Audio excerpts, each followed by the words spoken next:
L'aristocratie est le gouvernement des meilleurs. Ce genre de commandement n'est point une chose rare. C'est une chose au contraire très commune, et qui fait vivre toutes les sociétés sans exception. À l'entrée de la passe, le pilote prend le commandement. Cela ne fait point de difficulté. Dans le bateau de sauvetage, le bon rameur tient la rame. Le plus habile navigateur est au gouvernail. La meilleure vue observe les choses. La femme dirige la lessive, et l'homme ne s'en mêle pas parce qu'il n'y entend rien. La timocratie est le gouvernement des nobles. Noble ou notable, c'est le même mot, qui veut dire connu. La science et la compétence n'éclatent pas toujours. On choisit l'homme connu. L'homme connu, c'est souvent l'homme vieux.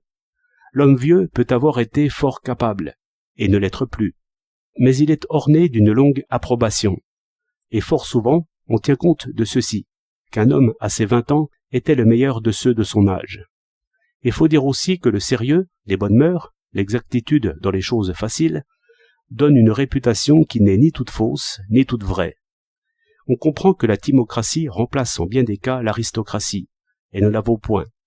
Il y a des occasions où l'on écoute avec respect un ingénieur blanchi et décoré, pour obéir au fin contremaître quand l'ingénieur est parti. Il arrive aussi que l'ingénieur reste, et les galons l'emporteront toujours sur le savoir, dès que le savoir est difficile à reconnaître. La parenté vaut honneur, quand ce ne serait que par le nom. La recommandation ou protection d'un homme honoré vaut honneur. La gloire, comme on voit assez, passe même au gendre. Ici paraît l'oligarchie, qui est le pouvoir d'un petit nombre de familles. Et l'oligarchie est au fond la même chose que la plutocratie, ou gouvernement des riches. Car on achète des gendres et on les pousse. L'argent n'est que la forme visible de l'honneur transmis. Si l'on regarde de près une carrière de gendre, on comprend comment l'argent soutient le nom et donne des ailes au talent.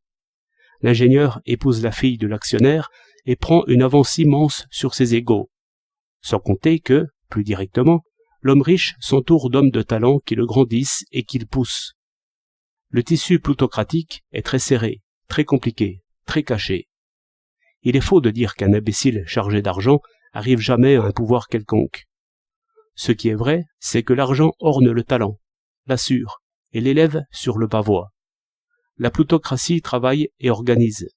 En ce sens, elle réveille la bureaucratie, qui est timocratie, mais en un autre sens, elle la corrompt.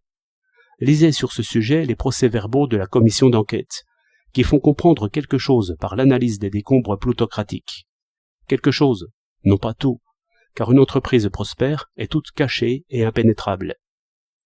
Il reste à décrire la tyrannie, qui est le gouvernement du pire.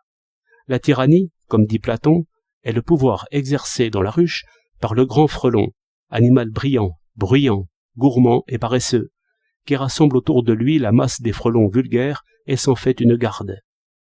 Et quelquefois la tyrannie occupe toute l'apparence d'une société, mais soyez assurés qu'elle ne détruit jamais ni la plutocratie, ni la timocratie, ni même l'aristocratie, mais plutôt elle les exploite par violence et peur. Ce qui importe, c'est de remarquer qu'en toute société, il y a toujours une part de tyrannie diffuse qui vit d'intrigues et de menaces, et qui trouve en beaucoup d'hommes une partie qui lui pardonne beaucoup. Car tout homme s'ennuie quelquefois de raison. La démocratie, par rapport à tout cela, n'est sans doute que résistance à tyrannie, à plutocratie, à timocratie, en vue de sauver l'aristocratie, qui est le bien de tous. Et il n'y a pas plus de démocratie pure qu'il n'y a d'aristocratie pure, ni de timocratie pure, ni de plutocratie pure, ni de tyrannie pure. La démocratie voudrait, par un jugement public, s'opposer à une corruption des pouvoirs qui ne cesse jamais d'agir, et qui nous ferait marcher tête en bas, armée, police, industrie, commerce, banque et tout, si les gouvernés croyaient ce que disent les frelons, les riches et les messieurs décorés.